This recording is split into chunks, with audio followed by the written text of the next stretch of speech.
আগে আগে কত রকম হাগলের লাগে দেয়া বুঝিনি যেগুলো হগারে বান্ধিলে মশাও কামড়াইতো না। কত রকম হাগল আছে দেখবে রান্নে আশেপাশে আছে। কদিন আগে ফেরিসের মধ্যে হাগলের লাগে দিয়েছে বুঝিনি।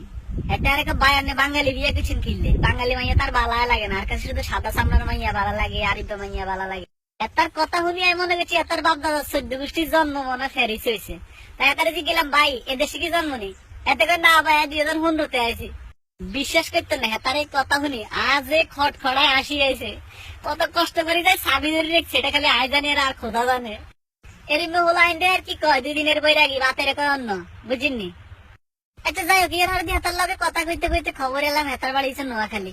তো হেতার নোয়াখালীলে উনি আয়ার হেতার লাগে নোয়াখালীলে কানে শুরু করছি। হেতার এক ভাই আমি তো নোয়াখালীর ভাষা বুঝি না।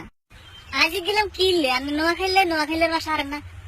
কয় ভাইয়া আমার জন্ম তো নোয়াখালী হয়েছে কিন্তু আমি তো বড় হয়েছি ঢাকায়, আমার স্কুল কলেজ সব ঢাকাতে।